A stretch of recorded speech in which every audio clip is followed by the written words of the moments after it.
You know, if you're gonna inherit something, hopefully it's something cool. Nobody wants to inherit a swamp.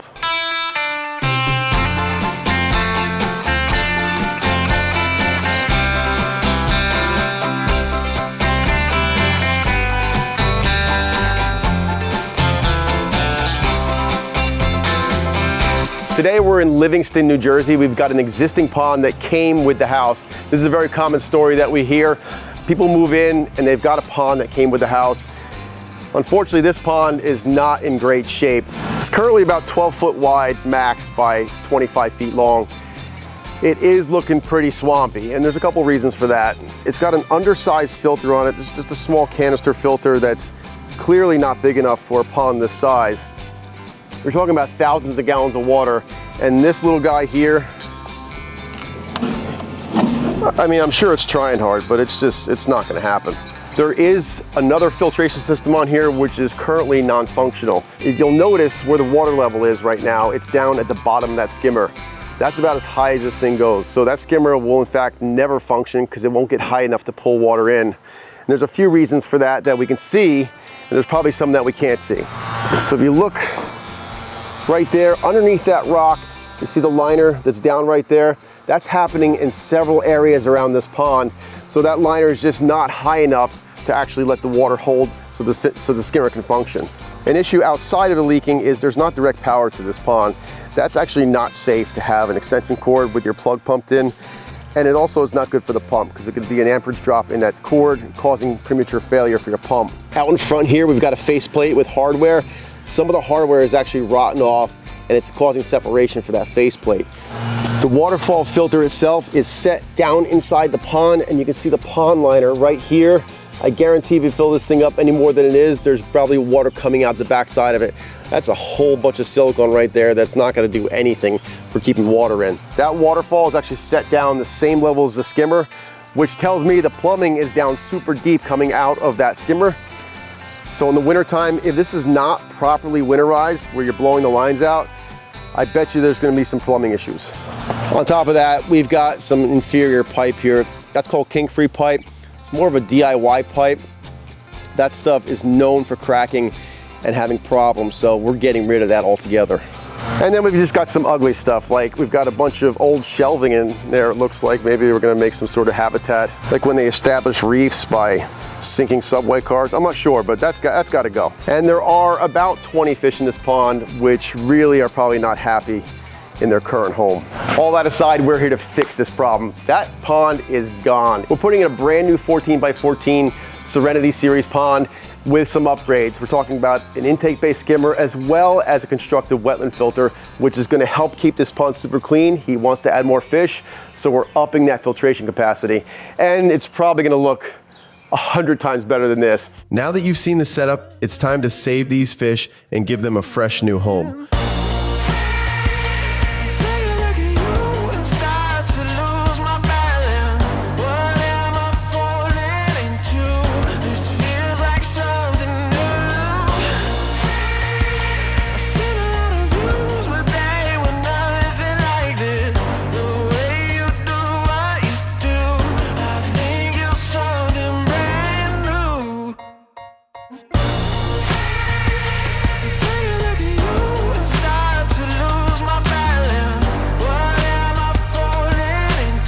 We spent the rest of the day removing the entire pond and its outdated system, prepped the ground to serve as a completely blank canvas, filled the hole back up, leveled the ground, and ensured that no trace of the old pond remains.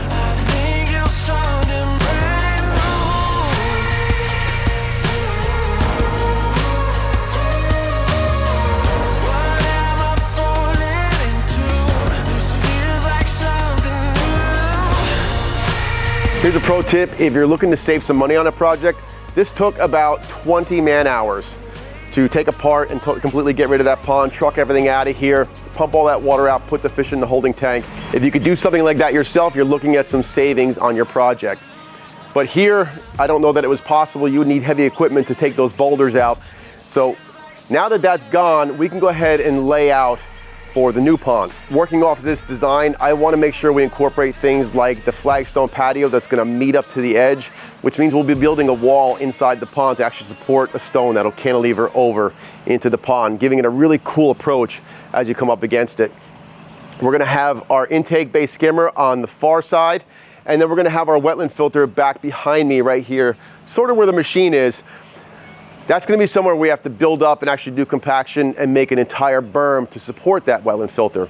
So we're gonna go ahead and lay out the pond. As we're digging, we're gonna put our soil where we need to for the filter and also for filling in the rest of the excavation, and then we can start building a pond.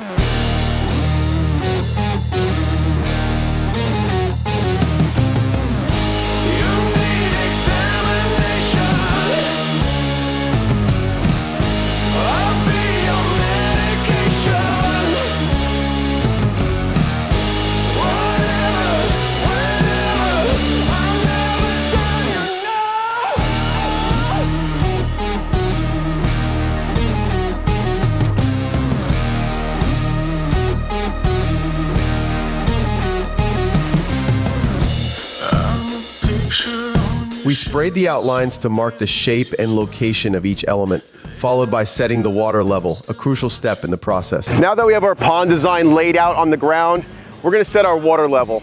I've got a patio here that's existing that is surrounding the entire pool and entertaining space, and they're gonna be transitioning into flagstone for this area that's gonna come up against the pond.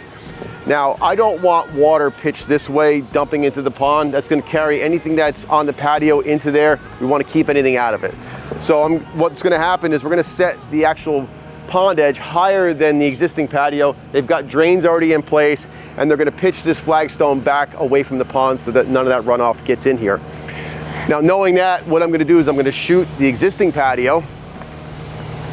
I'll use my laser level. And when you're using a laser level, it's pretty simple. It's got a power head that's not turned on. Oh, it is, okay. It's got a power head that's spinning a laser, which is putting that laser out at the same level across the entire space. This is my target, so this is gonna read where that laser's at. So what I wanna do is first read where my laser's at, and I'm putting my stick, the bottom of my stick, right on top of the existing patio. Right now, the receiver is starting to read that laser.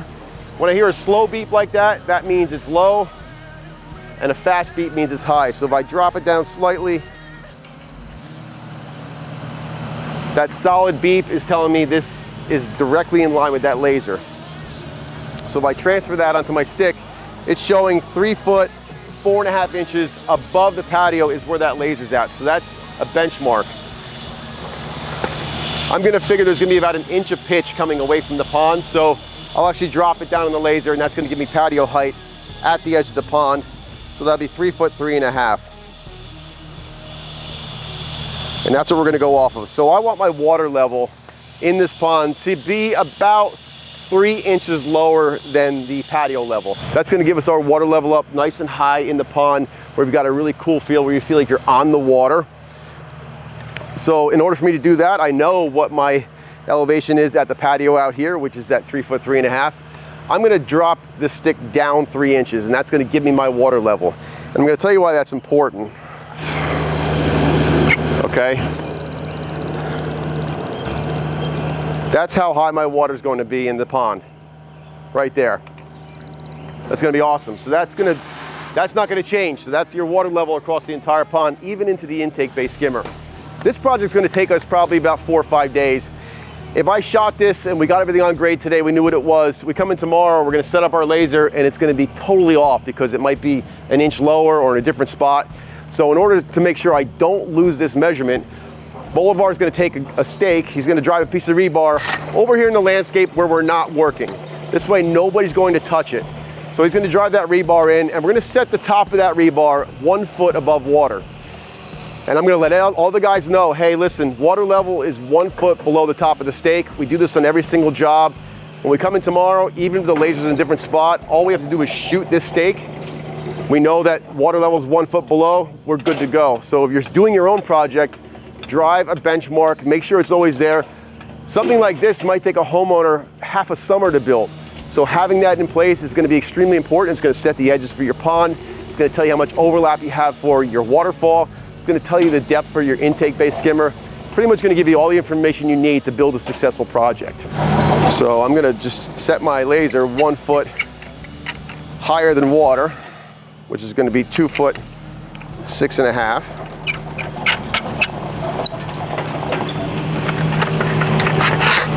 My man Boley's going to work with me here, and we'll good. A little more, Boley. A tiny bit more. Poquito más.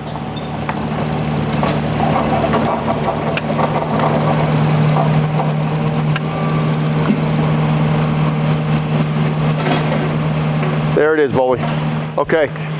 We like to paint our steak white so everybody knows where it's at, but I'll have a quick meeting with the guys, tell them, okay guys, here's the steak. Everybody knows where we're starting with our benchmark. Every day we can go back to it. Everything should go smoothly. Now that we've marked the design and set the water level, it's time to get building.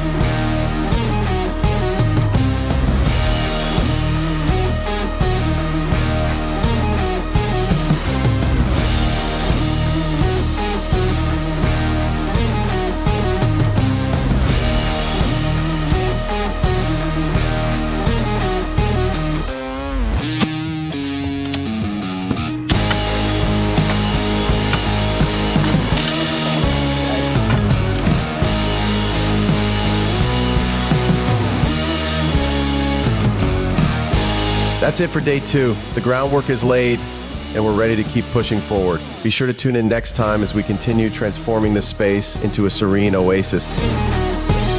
Don't forget to subscribe and hit the notification bell so you don't miss the next episode of our Serenity Series.